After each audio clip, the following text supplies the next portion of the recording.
عليكم ورحمة الله وبركاته. رب اشرح لي صدري ويسر لي أمري واحلل عقدة من لساني يفقهوا قولي. ولا لي دمانتي وأنا ودا السلام يا. intaa ka bacdi insha Allah today waxaan rabnaa si guud ama si caam ah inaynu u dulmarno windowga computerka windowga control panelkiisa. halkan haddaan tago search barka control panel baan type garaynayaa. bismillah. control panel waa tan waxaa laga yaabaa adiga taada markaad furtid oo saa u type garaysid inay sidan ay tahay oo small ka ay tahay. halkan haddii aad right hand side kan haddii aad view by tagtid taydu large kaasi joogtaa marka labada optionadaas ay leedahay marka saas aad large uga dhiga sidana way noqon kartaa categorygaas marka large icon kaas aan geeyay control panel waa kan in badan oo laga yaaba waa wada isticmaasheen laakiin runtii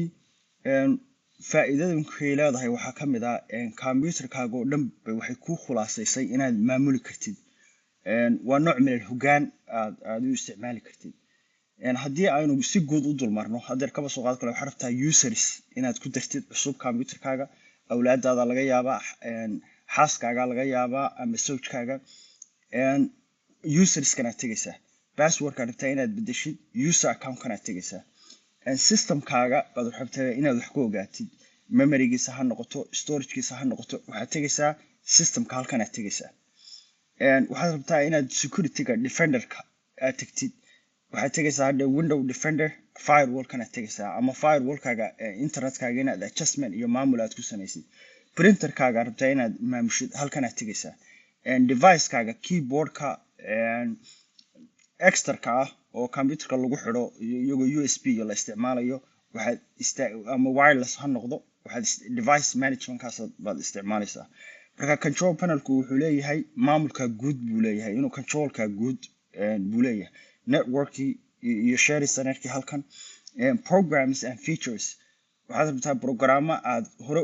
u download garaysay inaad hadda masaxdid wuxuu ku siinayaa halkan inaad ka masaxdid marka fawaaidda uu leeyahay control panelku waad ka arki kartaa intaa sharaxa yar oo kooban aynu samaynay insha Allah taala wixii intaa ka dambeeyana waanu fiirinaa hadda ease of access kan maxaa loo isticmaali karaa insha Allah waa taabanaynaa cidda ay qusayso runtii waa muhiim weeye Windows tools ka waa muhiim weeye marka insha Allah duruus taxana ah oo aynu